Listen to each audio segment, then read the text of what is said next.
نحمده ونصلي على رسوله الكريم فأما بعد أعوذ بالله من الشيطان الرجيم بسم الله الرحمن الرحيم رب اشرح لي صدري ويسر لي أمري واحلل عقدة من لساني يفقه قولي واجعل لي وزيرا من أهلي رب زدني علما اللهم فقهنا في الدين اللهم أرنا الحق حقا وارزقنا اتباعه وأرنا الباطل باطلا وارزقنا اجتنابه آمین یا رب العالمین۔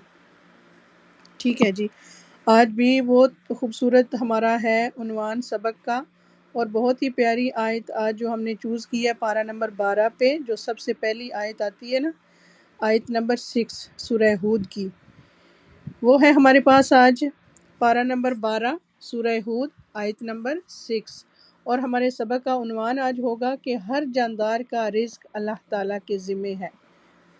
آج ہم انشاءاللہ اس کو کور کرنے کی کوشش کریں گے اللہ تعالیٰ کے اذن سے، اللہ کی توفیق سے۔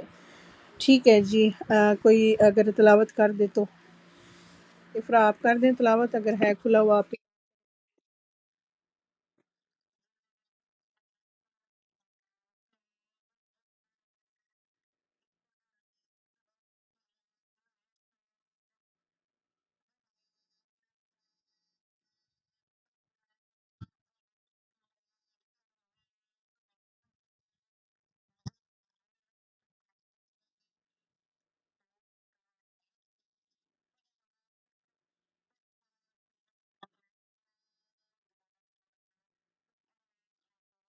بارک اللہ فیکی، جزاک اللہ خیرا کثیرا۔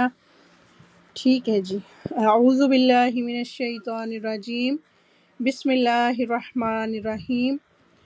وما من دابة في الأرض إلا على الله رزقها ويعلم مستقرها ومستودعها كل في كتاب مبين۔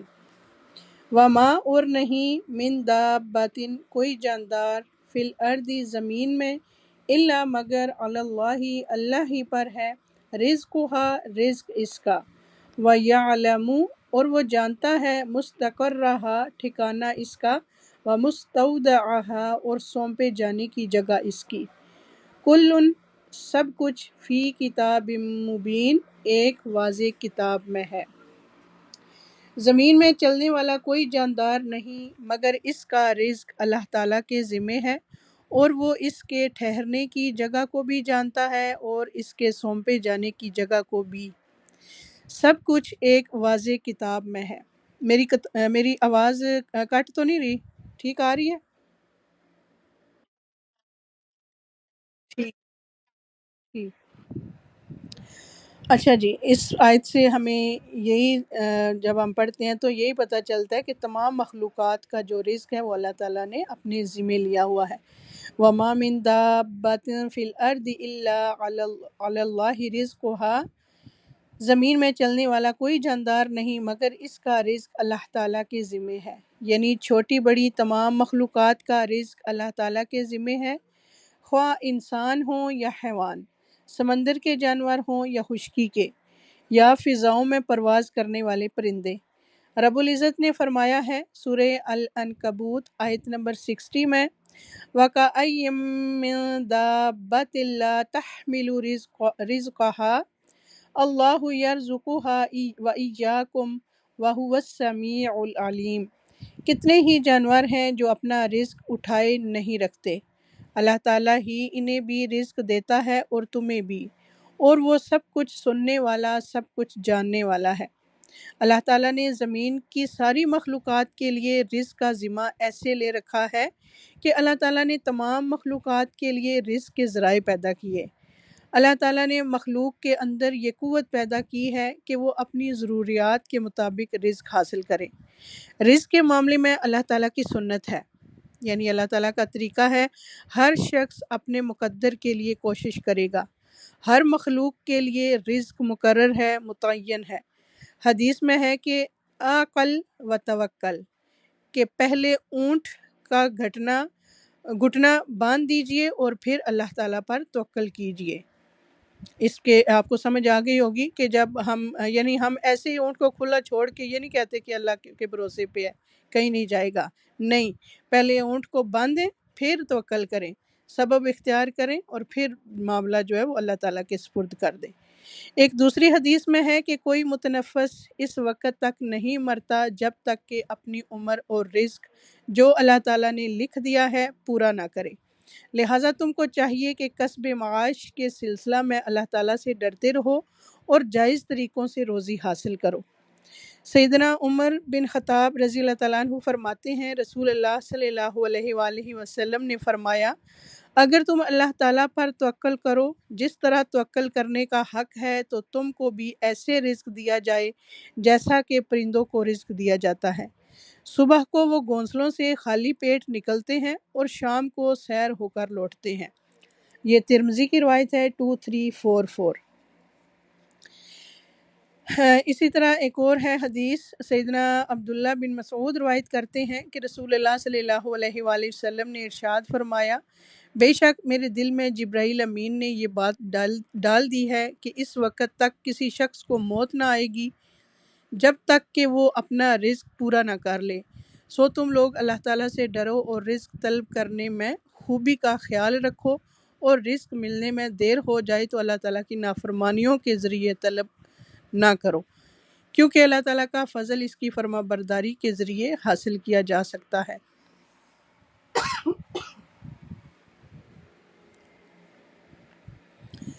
سیدنا ابو درداء رضی اللہ تعالیٰ عنہ سے روایت ہے کہ رسول اللہ صلی اللہ علیہ وآلہ وسلم نے ارشاد فرمایا، بلا شبہ رزق بندے کو اسی طرح طلب کر لیتا ہے جس طرح اسے موت طلب کر لیتی ہے۔ سبحان اللہ۔ سیدنا ابو سعید خدری رضی اللہ تعالیٰ عنہ سے روایت ہے کہ رسول اللہ صلی اللہ علیہ وآلہ وسلم نے ارشاد فرمایا، تم میں سے اگر کوئی شخص اپنے رزق سے بھاگے تو وہ اسے پکڑ لے گا جیسا کہ اسے موت پکڑ لے گی۔ سیدنا عبداللہ بن عمر رضی اللہ تعالیٰ عنہما سے روایت ہے کہ نبی اکرم صلی اللہ علیہ وآلہ وسلم نے ایک کھجور پڑی ہوئی دیکھی، آپ نے اسے لے لیا، وہیں پر ایک سائل موجود تھا، وہ کھجور آپ صلی اللہ علیہ وآلہ وسلم نے اسے عطا فرما دی اور فرمایا، خبردار اگر تو اس کے پاس نہ آتا تو یہ تیرے پاس آ جاتی۔ وَيَعْلَمُ، اور وہ جانتا ہے، یعنی اللہ تعالیٰ جانتا ہے، اس کے علم میں ہے، کچھ بھی اس سے چھپا ہوا نہیں، وہ ہر چیز کی خبر رکھتا ہے۔ مستقر رہا، اس کے ٹھہرنے کی جگہ کو بھی۔ سیدنا ابن عباس رضی اللہ تعالیٰ عنہما کے قول کے مطابق مستقر وہ جگہ ہے جہاں کسی نے اس دنیا میں زندگی کا اکثر حصہ بسر کیا ہو۔ مستقرہ سے مراد وہ جگہ ہے جہاں جانور رہتے ہیں، جسے ٹھکانہ بنا لیتے ہیں اور جہاں پناہ لیتے ہیں۔ وَمُسْتَوْدَعَهَا، اور اس کے سونپے جانے کی جگہ کو بھی۔ مستودع سے مراد وہ جگہ ہے جہاں وہ دفن ہوا، اور ہر جاندار کے ان دونوں مقامات کا اللہ تعالیٰ کو پوری طرح علم ہے۔ مستودع سے مراد وہ جگہ ہے جہاں وہ اپنی آمد و رفت اور مختلف احوال میں منتقل ہوتے ہیں۔ اللہ تعالیٰ ہر جاندار کے رہنے سہنے کی جگہوں کو، زمین پر چلنے پھرنے کے مقامات کو، ان کی قبروں کے گڑھوں کو اور ان کی زندگی کے گھروں کو خوب جانتا ہے۔ اسے معلوم ہے کہ وہ زندگی میں کہاں کہاں رہیں گے، انہیں کہاں اور کس سرزمین پر موت آئے گی۔ اسے ان کا وہ گھر بھی معلوم ہے جہاں وہ ابتدائی پیدائشی منزلوں سے گزرے تھے، اور وہ گھر بھی جہاں سے وہ چند قطروں کی صورت میں رحم میں ڈال دیے گئے تھے۔ کلن، سب کچھ، یعنی ساری مخلوقات کا رزق، رہنے کی جگہیں اور سونپے جانے کی جگہیں، ان تمام کی تفصیل فی کتاب مبین، ایک واضح کتاب میں ہے، یعنی لوح محفوظ میں لکھی ہوئی ہے، یعنی ہر چیز لوح محفوظ میں مرقوم ہے، جو ان تمام حوادث اور واقعات پر مشتمل ہے جو اس کائنات میں وقوع پذیر ہوتے ہیں۔ تمام حوادث کا اللہ تعالیٰ کے علم نے احاطہ کر رکھا ہے، اس نے ہر چیز کی تقدیر لکھ دی ہے، ہر چیز پر اس کی مشیت نافذ ہے، اور ہر ایک کے لیے اس کا رزق وسیع ہے۔ دل اس ہستی کی کفایت پر مطمئن ہو جانے چاہیے جو ان کے رزق کی کفالت کرتی ہے اور جس کے علم نے مخلوق کی ذات اور صفات کا احاطہ کر رکھا ہے۔ رب العزت سورہ فاتر آیت نمبر 11 میں فرماتے ہیں واللہ خلقکم من تراب ثم من نطفۃ ثم جعلکم ازواجا وما تحمل من انثى ولا تدع الا بعلمه وما يعمر من معمر ولا ينقص من عمره الا في کتاب ان ذالک علی اللہ یسیر۔ اور اللہ تعالیٰ نے تمہیں مٹی سے پیدا کیا، پھر نطفے سے، پھر تمہارے جوڑے بنائے، اور کوئی مادہ حاملہ نہیں ہوتی اور نہ کوئی بچہ جنتی ہے مگر اس کے علم سے، اور کسی عمر پانے والے کو عمر نہیں دی جاتی اور نہ کسی کی عمر میں کمی کی جاتی ہے مگر وہ ایک کتاب میں ہے، یقیناً اللہ تعالیٰ پر یہ بہت ہی آسان ہے۔ اسی طرح سورہ الانعام آیت نمبر 38 میں اللہ تعالیٰ کا فرمان ہے وَمَا مِن دَابَّةٍ فِي الْأَرْضِ وَلَا طَائِرٍ يَطِيرُ بِجَنَاحَيْهِ إِلَّا أُمَمٌ أَمْثَالُكُمْ مَا فَرَّطْنَا فِي الْكِتَابِ مِنْ شَيْءٍ ثُمَّ إِلَىٰ رَبِّهِمْ يُحْشَرُونَ۔ اور زمین میں جو جانور بھی ہیں اور جو پرندے بھی اپنے پروں سے اڑتے ہیں، ان میں کوئی قسم ایسی نہیں جو تم جیسی امتیں نہ ہوں۔ ہم نے اپنی کتاب میں کوئی چیز نہیں چھوڑی ہے، پھر یہ اپنے رب ہی کی جانب اکٹھے کیے جائیں گے۔ سیدنا حذیفہ بن یمان رضی اللہ تعالیٰ عنہ سے روایت ہے کہ نبی کریم صلی اللہ علیہ وآلہ وسلم نے فرمایا 40 یا 45 رات تک نطفہ جب رحم میں ٹھہر جاتا ہے تو فرشتہ اس پر داخل ہو کر کہتا ہے اے رب یہ بدبخت ہے یا نیک بخت، پھر انہیں لکھ دیا جاتا ہے، پھر کہتا ہے اے رب یہ مذکر ہوگا یا مونس، پھر ان دونوں باتوں کو لکھا جاتا ہے اور اس کے اعمال و افعال، موت اور اس کا رزق لکھا جاتا ہے، پھر صحیفہ لپیٹ دیا جاتا ہے، اس میں زیادتی کی جاتی ہے نہ کمی۔ سیدنا عبداللہ بن عمر بن عاص رضی اللہ تعالیٰ عنہما سے روایت ہے کہ میں نے رسول اللہ صلی اللہ علیہ وآلہ وسلم کو فرماتے ہوئے سنا اللہ تعالیٰ نے آسمان و زمین کی تخلیق سے 50,000 سال پہلے مخلوقات کی تقدیر لکھی اور اس یعنی اللہ تعالیٰ کا عرش پانی پر تھا۔ مسلم کی روایت ہے یہ 6748۔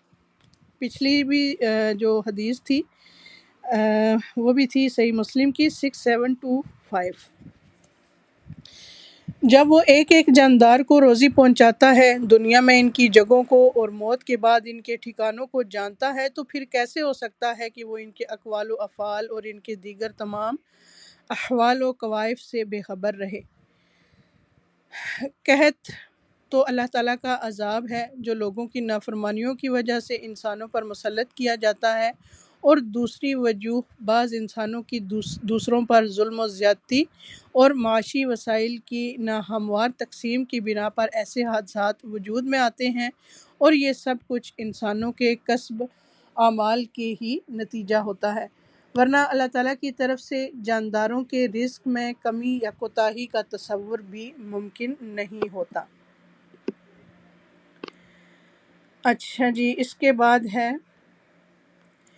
ہر جاندار کا رزق اللہ تعالیٰ کے ذمہ ہے۔ رزق ہر جاندار کی ضرورت ہے، کوئی ذی روح اس کے حصول کی جدوجہد سے خالی نہیں ہو سکتا، مگر ہمارا دین اس کو ضرورت کے درجے میں رکھتا ہے نہ کہ مقصد کے درجے میں، یعنی رزق کمانا، رزق کھانا ضروریات زندگی میں سے تو ہے لیکن زندگی کا مقصد نہیں ہے، یعنی ہم جینے کے لیے کھا رہے ہیں، کھانے کے لیے نہیں جی رہے۔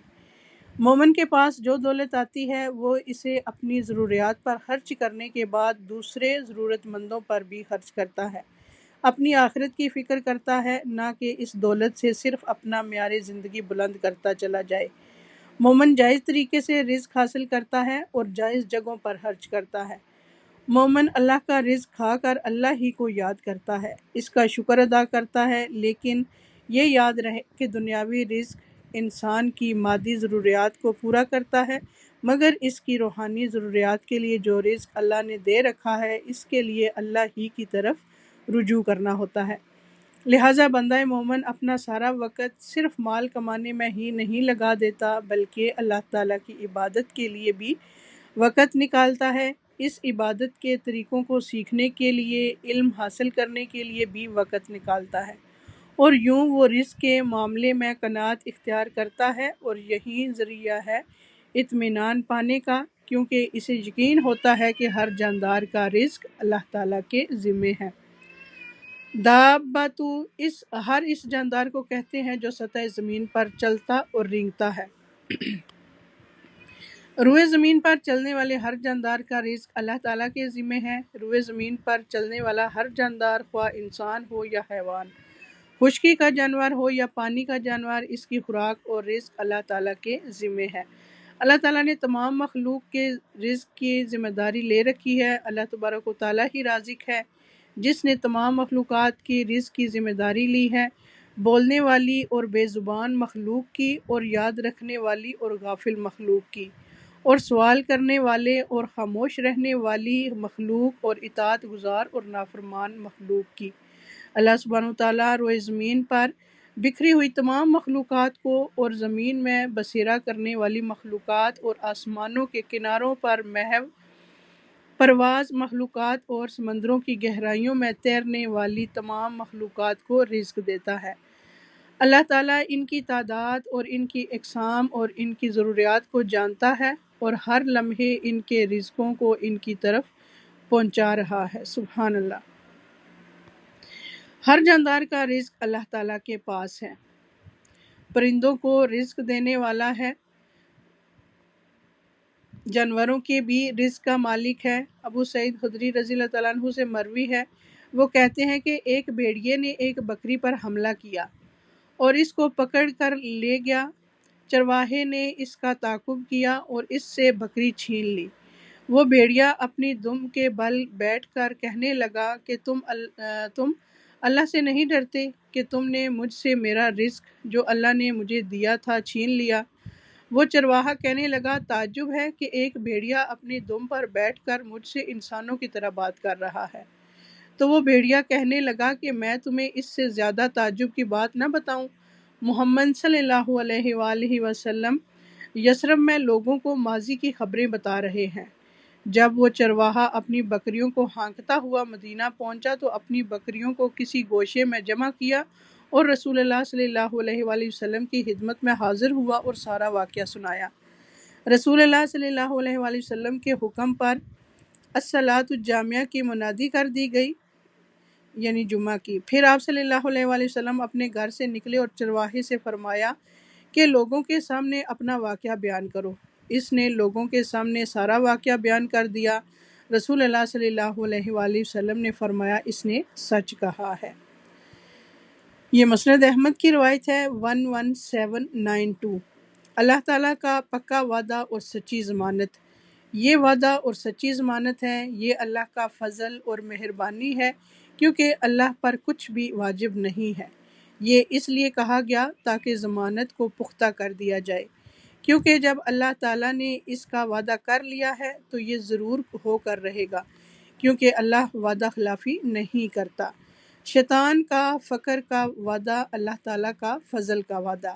سورہ البقرہ آیت نمبر 268 سے پتہ چلتا ہے کہ اللہ تعالیٰ کا فرمان ہے، سورہ بقرہ آیت نمبر 268 میں، الشیطان یعدکم الفقر ویأمرکم بالفحشاء واللہ یعدکم مغفرۃ منہ وفضلا واللہ واسع علیم۔ شیطان تمہیں فقر کا ڈراوا دیتا ہے اور تمہیں شرمناک بخل کا حکم دیتا ہے، اور اللہ تمہیں اپنی طرف سے بڑی بخشش اور فضل کا وعدہ دیتا ہے، اور اللہ تعالیٰ وسعت والا ہے، سب کچھ جاننے والا ہے۔ ابن عباس رضی اللہ تعالیٰ عنہما کہتے ہیں کہ دو چیزیں اللہ کی طرف سے ہیں اور دو شیطان کی طرف سے۔ شیطان تم سے محتاجی کا وعدہ کرتا ہے، وہ کہتا ہے کہ اپنا مال خرچ نہ کرو اور اسے اپنے پاس روک کر رکھو، کیونکہ تمہیں اس کی ضرورت ہوگی، اور وہ تمہیں بے حیائی کا حکم دیتا ہے، اور اللہ تعالیٰ تم سے وعدہ کرتا ہے کہ وہ ان نافرمانیوں پر تمہیں معاف کر دے گا اور رزق میں اضافہ کر دے گا۔ سبحان اللہ۔ اور ہم جو ہیں کیسے عمل کر رہے ہیں، کس کی بات مان رہے ہیں، اس پہ ہم یقین تھوڑا ہی کرتے ہیں۔ اللہ اکبر۔ رزق ابن منظور لسان العرب میں کہتے ہیں کہ رزق سے مراد ہر وہ چیز ہے جس کے ساتھ ہر زندہ مخلوق کی زندگی قائم ہوتی ہے، خواہ وہ چیز معنوی ہو یا مادی۔ رزق صرف مال نہیں بلکہ ہر نعمت رزق ہے۔ بعض لوگ سمجھتے ہیں کہ رزق صرف مال ہی ہے اور یہ حقیقی صورتحال کو سمجھنے میں کم فہمی ہے، مگر رزق ایک وسیع دروازہ ہے۔ پس رزق سے مراد ہر وہ چیز ہے جو اللہ اپنے بندوں پر نعمتوں کی صورت میں انعام فرماتا ہے، خواہ وہ مادی چیزیں ہوں یا معنوی، جیسا کہ مال اور شوہر اور اولاد اور اہل و عیال اور صحت اور محبت اور قبولیت وغیرہ، اور اس طرح کی سب چیزوں کو رزق کہا جاتا ہے۔ یہ اللہ عز و جل کی طرف سے تقدیر میں مقرر کر دی گئی ہیں۔ یہی وجہ ہے ہر وہ چیز جس کے ساتھ اللہ اپنے بندے پر احسان فرماتا ہے وہ رزق ہی ہے، اس لیے انسان پر اس کا شکر ادا کرنا اور اس کی حفاظت کرنا واجب ہے۔ ہر عطا کردہ چیز رزق ہے۔ رزق کی دو قسمیں ہیں، ایک رزق ہے عام اور ایک رزق ہے خاص۔ عام رزق، اس سے ہر نیک اور فاجر فائدہ اٹھاتا ہے اور اس میں انسان اور حیوان اور جن سب شامل ہیں، اور یہ جسموں کا رزق ہے اور یہ رزق اللہ نے تقسیم کیا ہے اور اللہ نے ان میں سے ہر ایک کو رزق دینے کا ذمہ لیا ہے۔ خاص رزق کون سا ہے؟ اللہ اپنے انبیاء اور اپنے رسولوں کے ہاتھ پر اپنے بندوں میں سے جسے چاہتا ہے اسے یہ رزق عطا کرتا ہے، اور یہ ایمان اور توحید ہے۔ یہ اللہ اس کو عطا کرتا ہے جو اس کا حقدار ہے اور جو اس کا شکر گزار ہوتا ہے۔ اللہ تعالیٰ وسیع فضل والا ہے اور بہت زیادہ احسان کرنے والا ہے، اور اللہ یہ رزق اس کو دیتا ہے جو اس کے اسباب کو اختیار کرتا ہے۔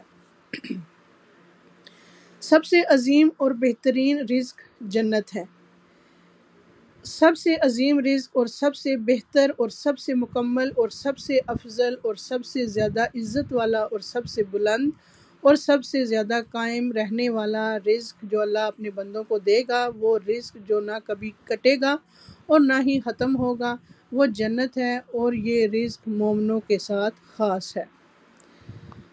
اللہ تعالیٰ یہ رزق ہمیں بھی عطا فرمائے۔ اللہ سبحانہ وتعالیٰ نے فرمایا سورہ الطلاق آیت نمبر 11 میں، اور جو اللہ پر ایمان لائے اور نیک عمل کرے وہ اسے ایسے باغوں میں داخل کرے گا جن کے نیچے سے نہریں بہتی ہیں، ان میں ہمیشہ رہنے والے ہیں ہمیشہ، بلا شبہ اللہ نے اس کے لیے اچھا رزق بنایا ہے۔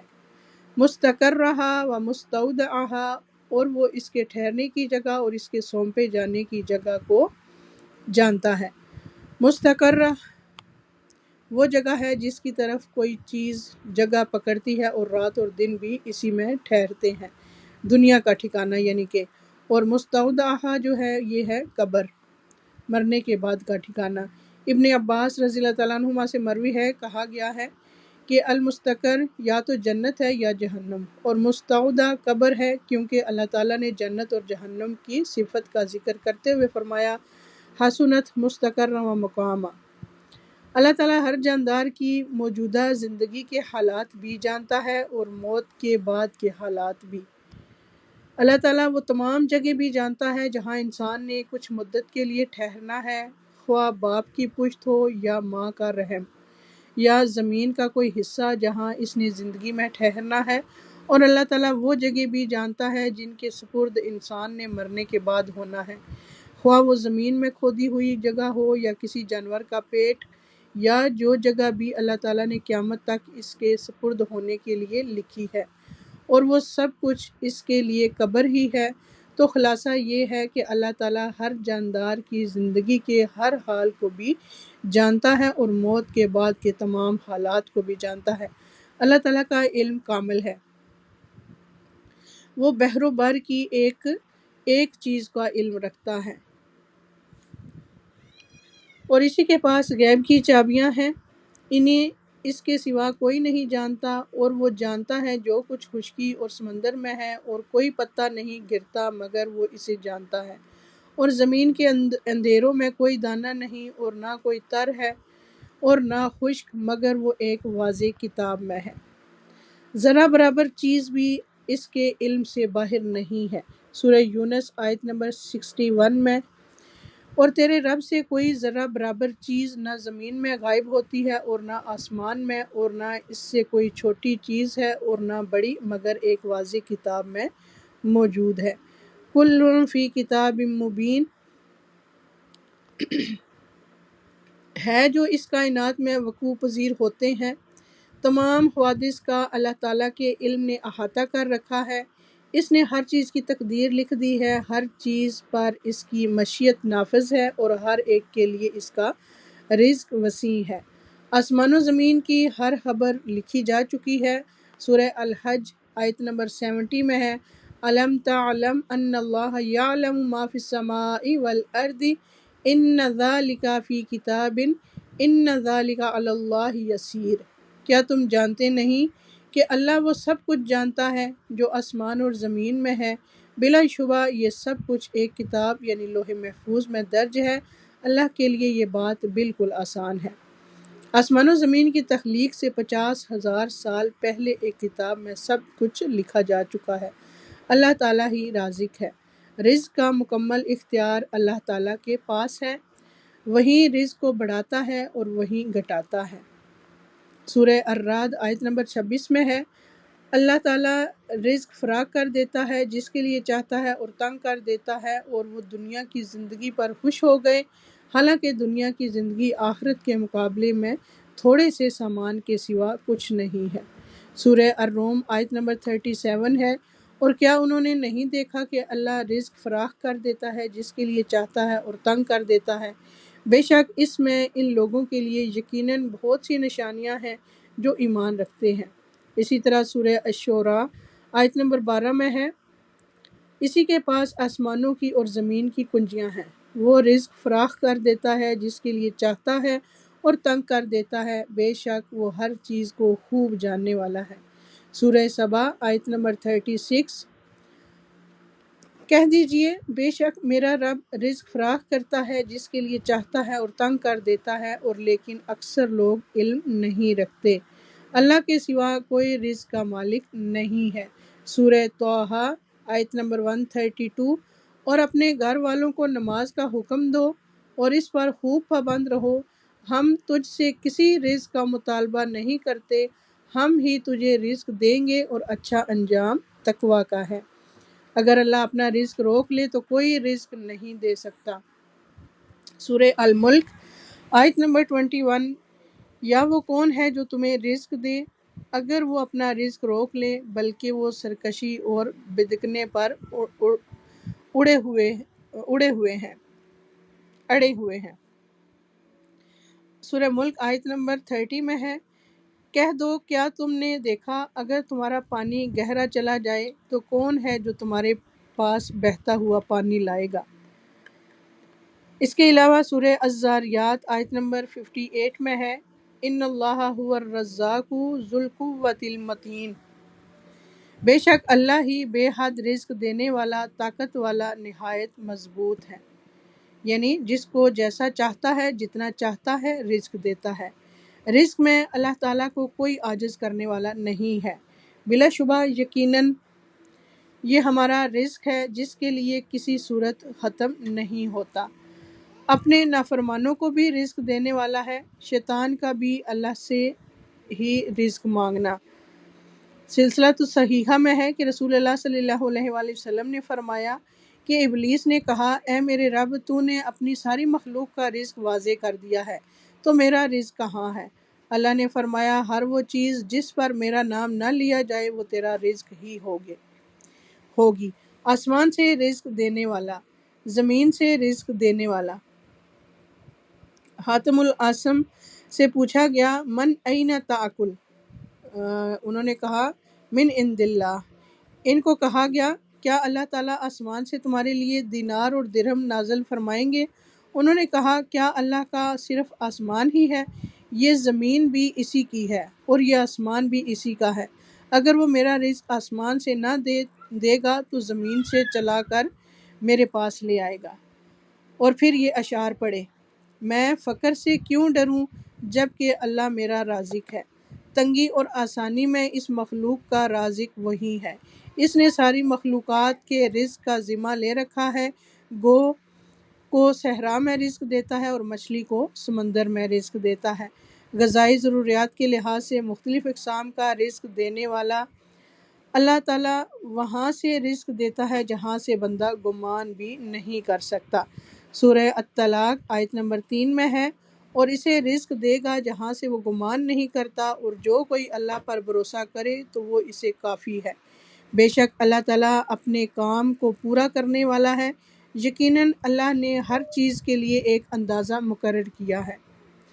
مرنے کے بعد بھی اپنے بندوں کو رزق دینے والا ہے۔ رسول اللہ صلی اللہ علیہ وآلہ وسلم نے فرمایا، جب تمہارے بھائی احد میں شہید کر دیے گئے تو اللہ نے ان کی روحوں کو سبز رنگ کے پرندوں کے پیٹوں میں رکھ دیا، جو جنت کی نہروں پر آتے ہیں، وہاں کے پھل کھاتے ہیں اور پھر سونے کی قندیلوں میں لوٹ جاتے ہیں جو عرش کے سائے میں لٹک رہی ہیں۔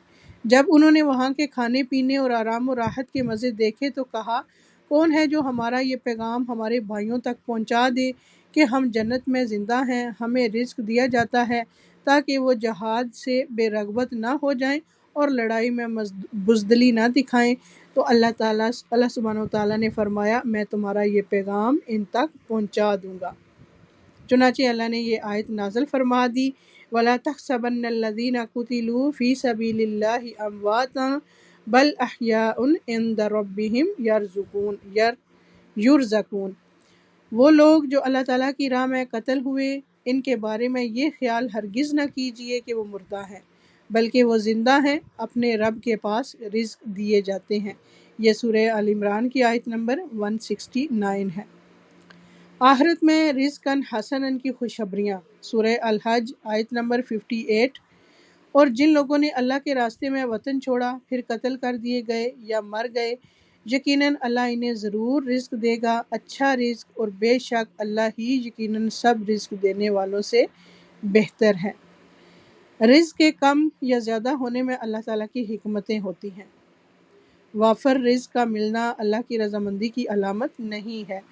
رزق کی کثرت اللہ تعالیٰ کی محبت پر دلالت نہیں کرتی، پس اللہ سبحانہ وتعالیٰ سب کو رزق عطا کرتا ہے، لیکن کبھی اللہ گمراہ اور جاہل لوگوں کے رزق میں اضافہ کر دیتا ہے اور ان پر دنیا کو وسیع کر دیتا ہے، اور کبھی اہل ایمان پر رزق کو تنگ کر دیتا ہے۔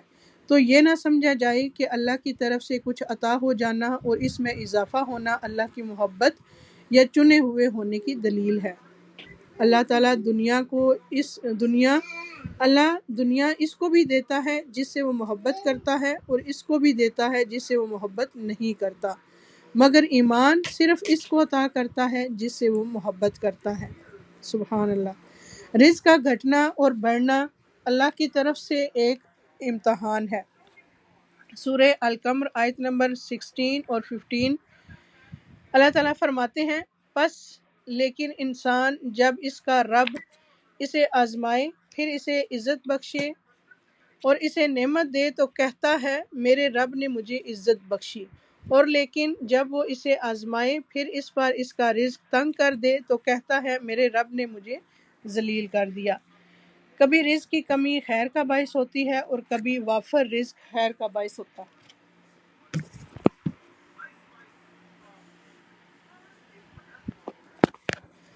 سورہ الشورى آیت نمبر 27 میں اللہ تعالیٰ کا فرمان ہے، اور اگر اللہ اپنے بندوں کے لیے رزق فراخ کر دیتا تو یقیناً وہ زمین میں سرکش ہو جاتے، اور لیکن وہ ایک اندازے کے ساتھ اتارتا ہے جتنا چاہتا ہے، یقیناً وہ اپنے بندوں سے خوب باخبر، خوب دیکھنے والا ہے۔ فرمانبرداروں کے لیے وافر رزق بہترین چیز ہے۔ سلیمان علیہ السلام کی مثال ہے ہمارے پاس، سورہ صاد آیت نمبر 35 سے لے کے 39 تک ہے، جس کا ترجمہ ہے، انہوں نے کہا، اے میرے رب مجھے معاف کر دے اور مجھے ایسی حکومت عطا فرما جو میرے بعد کسی کے لائق نہ ہو، یقیناً تو ہی بہت عطا کرنے والا ہے۔ چنانچہ ہم نے ہوا کو ان کے تابع کر دیا، جہاں ان کو پہنچنا ہوتا وہ ان کے حکم پر نرمی کے ساتھ چلتی تھی، اور شیطان بھی مسخر کر دیے تھے جو سب مامار اور غوطہ زن تھے، اور کچھ دوسرے جو زنجیروں میں جکڑے ہوئے تھے۔ یہ ہماری عطا ہے، اب کسی پر احسان کرو یا اپنے پاس رکھو، کوئی حساب نہیں۔ ایوب علیہ السلام کی مثال بھی ہے، صحیح بخاری کی حدیث نمبر 279 میں ہے، نبی صلی اللہ علیہ وآلہ وسلم نے فرمایا ایک بار ایوب علیہ السلام برہنہ غسل فرما رہے تھے کہ سونے کی ٹڈیاں آپ پر گرنے لگیں۔ ایوب علیہ السلام انہیں اپنے کپڑے میں سمیٹنے لگے۔ اتنے میں ان کے رب نے انہیں پکارا کہ اے ایوب، کیا میں نے تمہیں اس چیز سے بے نیاز نہیں کر دیا جسے تم دیکھ رہے ہو؟ ایوب علیہ السلام نے جواب دیا، ہاں، تیری بزرگی کی قسم، لیکن تیری برکت سے میرے لیے بے نیازی کیوں کر ممکن ہے؟ اللہ تعالیٰ کا کبھی اپنے بندوں کو دے کر آزمانا اور کبھی ان سے لے کر آزمانا۔ صحیح الترغیب و ترہیب کی روایت ہے 3403۔ ابو سعید رضی اللہ تعالیٰ عنہ سے روایت ہے، انہوں نے رسول اللہ صلی اللہ علیہ وآلہ وسلم سے پوچھا، اے اللہ کے رسول صلی اللہ علیہ وآلہ وسلم، لوگوں میں آزمائش کے لحاظ سے سب سے زیادہ سخت کون ہوتا ہے؟ آپ نے فرمایا انبیاء۔ انہوں نے عرض کیا اس کے بعد کون؟ آپ نے فرمایا علماء۔ عرض کیا پھر کون؟ آپ نے فرمایا نیک لوگ۔ نعمان رضی اللہ تعالیٰ عنہ کو خطبہ دیتے ہوئے سنا، انہوں نے فرمایا کہ عمر رضی اللہ تعالیٰ عنہ نے اس دنیا کا ذکر کیا جو لوگوں نے حاصل کر لی۔ پھر فرمایا میں نے رسول اللہ صلی اللہ علیہ وآلہ وسلم کو دیکھا کہ آپ صلی اللہ علیہ وآلہ وسلم سارا دن بھوک کی وجہ سے بے قرار رہتے تھے۔ آپ صلی اللہ علیہ وآلہ وسلم خراب کھجور تک نہ پاتے تھے کہ جس سے اپنا پیٹ بھر لیں۔ عائشہ رضی اللہ تعالیٰ عنہما فرماتی ہیں کہ محمد صلی اللہ علیہ وآلہ وسلم کے گھرانے نے اگر کبھی ایک دن میں 2 مرتبہ کھانا کھایا تو ضرور اس میں ایک وقت صرف کھجوریں ہوتی تھیں۔ ابو ہریرہ رضی اللہ تعالیٰ عنہ اور صحابہ کے فاقے۔ اصحاب صفہ کے فاقے۔ رسول اللہ صلی اللہ علیہ وسلم جب نماز پڑھا کرتے تو اصحاب صفہ میں سے بعض حضرات بھوک سے نڈال ہو کر بے ہوش ہو کر گر جاتے تو دیہاتی لوگ کہتے یہ پاگل ہیں۔ ایک منٹ۔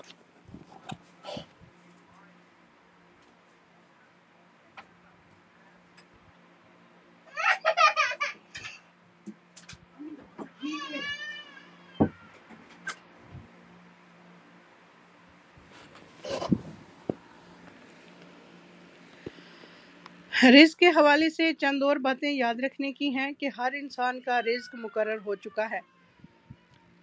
نبی کریم صلی اللہ علیہ وآلہ وسلم نے فرمایا ابن آدم سے 4 چیزوں کے معاملے میں فارغ ہوا جا چکا ہے، اس کی تخلیق، اس کے اخلاق، اس کے رزق اور اس کی موت سے۔ ماں کے پیٹ میں بچے کا رزق لکھ دیا جاتا ہے، رزق سے بھاگنے والا بھی رزق پا کر رہے گا۔ رزق کی تلاش کرنے کا حکم دیا گیا ہے العنکبوت آیت نمبر 17 میں، سو تم اللہ کے ہاں ہی رزق تلاش کرو اور اس کی عبادت کرو۔ زمین میں چلنے پھرنے اور رزق کھانے کا حکم سورہ ملک آیت نمبر 15 میں ہے، وہی ہے جس نے تمہارے لیے زمین کو تابع بنا دیا، سو اس کے کندھوں پر چلو اور اس کے دیے ہوئے میں سے کھاؤ اور اسی کی طرف دوبارہ اٹھ کر جانا ہے۔ رزق کی تلاش کے لیے جانا انبیاء کی سنت ہے، صحابہ کی صفت ہے۔ رزق کی تلاش میں اعتدال سے کام لینا چاہیے۔ رسول اللہ صلی اللہ علیہ وآلہ وسلم نے فرمایا دنیا کی طلب میں اعتدال سے کام لو، اس لیے کہ ہر ایک کو وہ ضرور ملے گا جو اس کے لیے لکھ دیا گیا۔ یہ سنن ابن ماجہ کی روایت ہے 2142۔ رزق کو بڑھانے والے اسباب، ان میں سب سے پہلا ہے ایمان اور تقوی اختیار کرنا۔ ایمان اور عمل صالح کرنے والے سے رزق کا وعدہ ہے۔ ابن عباس رضی اللہ تعالیٰ عنہما سے اس آیت کے بارے میں پوچھا گیا، من عمل صالحا من ذکر او انثی وہو مؤمن فلنحینہ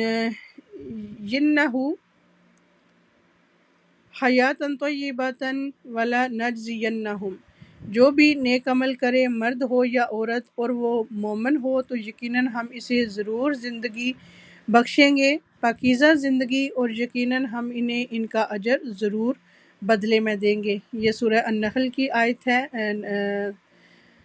97۔ تو انہوں نے کہا حیاتاً طیبۃ سے مراد حلال رزق ہے۔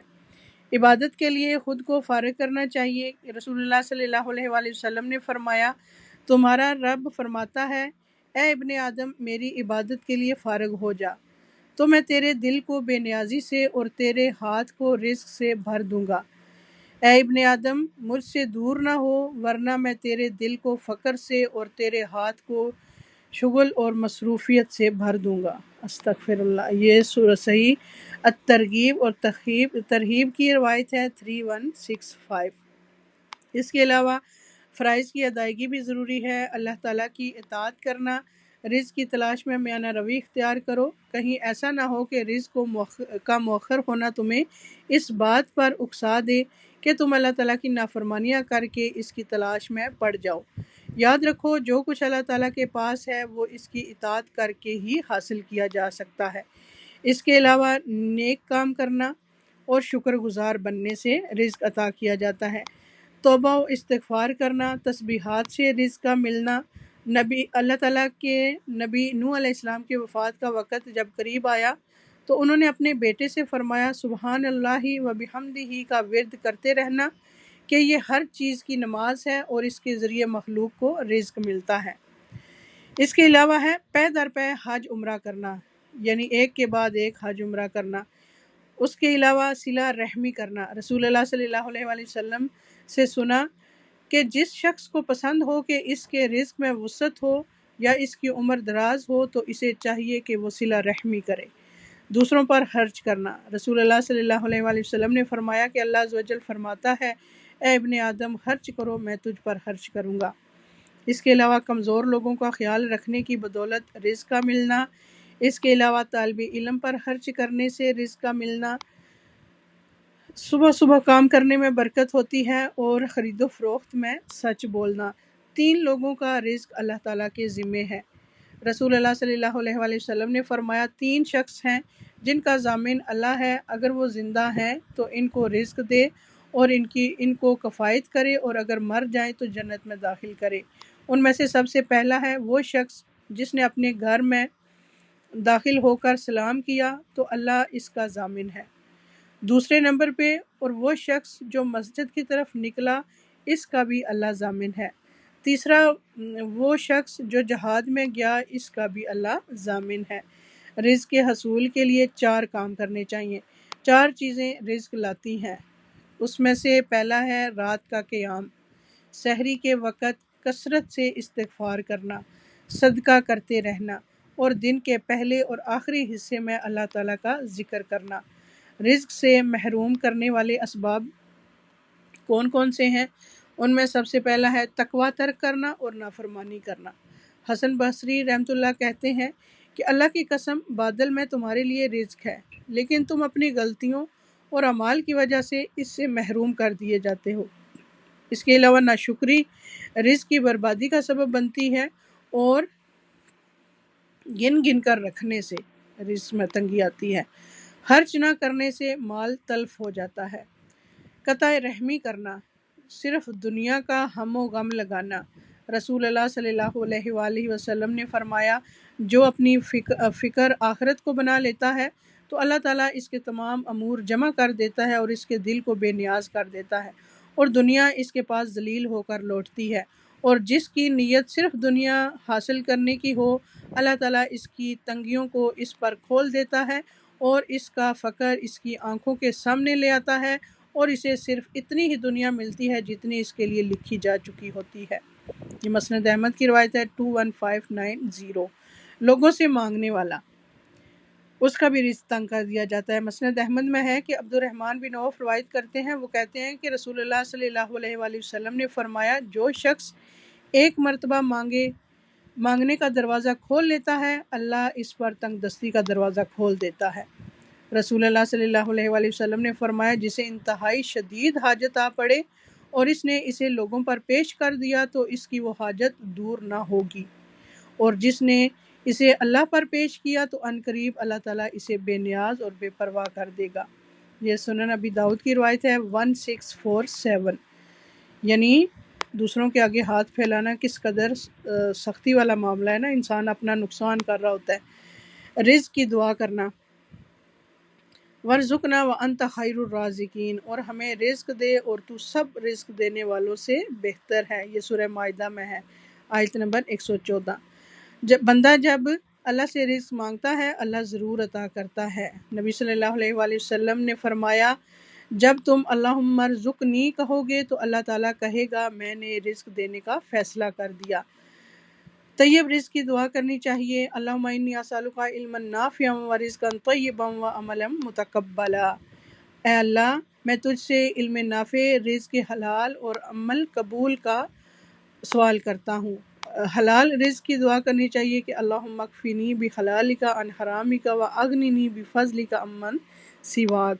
اے اللہ اپنے حلال کے ذریعے حرام سے میری کفایت فرما اور اپنی مہربانی سے مجھے اپنے علاوہ ہر ایک سے بے نیاز فرما دے۔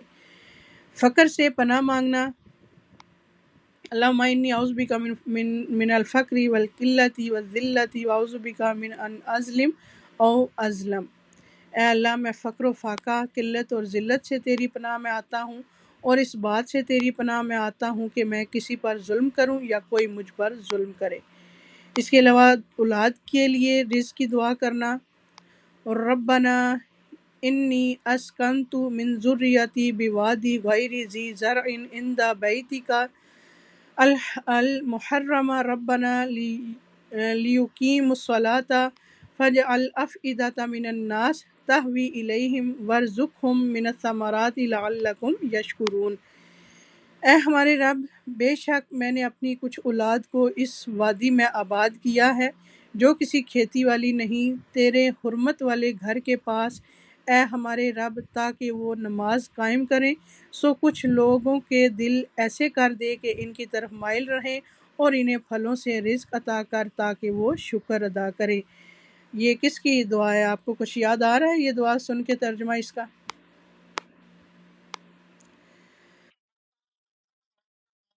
ہاں جی، جب حضرت ہاجرہ کو ادھر چھوڑ کے آئے تھے بیابان میں چھوٹے بچے کے ساتھ، حضرت اسماعیل علیہ السلام کے ساتھ، بچوں کو رزق کی دعا دینا۔ عمر بن حریث سے روایت ہے، وہ کہتے ہیں کہ میری والدہ مجھے لے کر نبی صلی اللہ علیہ وسلم کی خدمت میں حاضر ہوئیں تو آپ نے میرے سر پر ہاتھ پھیرا اور میرے لیے رزق کی دعا کی۔ خادموں کی رزق میں برکت کی دعا دینا اور بڑھاپے میں وسیع رزق کی دعا کرنا، وہ ہے اللہم اجعل اوسع رزقک علی عند کبر سنی وانقطاع عمری۔ یا اللہ جب میں بوڑھا ہو جاؤں اور میری عمر ختم ہونے لگے تو میرے رزق کو وسیع کر دے۔ اس کے علاوہ رزق کی وجہ سے دنیا کی اصلاح کی دعا بھی کرنا، یہ بھی دعا ہے۔ انشاءاللہ آپ یہ PDF میں سینڈ کروں گی، ضرور دیکھیے گا یہ ساری دعائیں۔ اور برکت اور بہترین رزق کی دعا بھی ہے، دودھ پینے کی دعا ہے، پھلوں میں برکت کی دعا ہے۔ اس کے علاوہ کھانا کھلانے والے کے رزق میں برکت کی دعا ہے۔ نئے مسلمان بننے والے کو اللہ تعالیٰ سے رزق مانگنا سکھانا، یہ والی دعا بھی ہے۔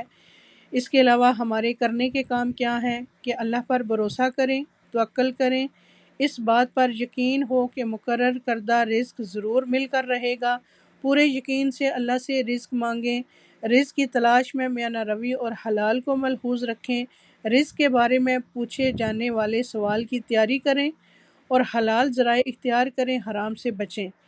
اللہ نے جتنا رزق دیا اس پر راضی رہیں، اللہ کی تقسیم پر راضی رہیں، اللہ کے رزق پر قناعت اختیار کریں، رزق پا کر اسراف سے بچیں۔ سورہ الاعراف آیت نمبر 31 میں اللہ تعالیٰ فرماتے ہیں وَكُلُوا وَاشْرَبُوا وَلَا تُسْرِفُوا إِنَّهُ لَا يُحِبُّ الْمُسْرِفِينَ، اور کھاؤ اور پیو لیکن اسراف نہ کرو کیونکہ اللہ اسراف کرنے والوں کو پسند نہیں کرتا۔ جتنا زیادہ رزق ملے اتنا ہی زیادہ اللہ کے راستے میں خرچ کر کے اپنی آخرت بنانی چاہیے۔ اللہ تعالیٰ ہمیں رزق حلال عطا فرمائے، کبھی کسی کا محتاج نہ کرے۔ وآخر دعوانا ان الحمد للہ رب العالمین۔ سبحانک اللہم وبحمدک نشہد ان لا الہ الا انت استغفرک واتوب الیک۔ السلام علیکم ورحمۃ اللہ وبرکاتہ۔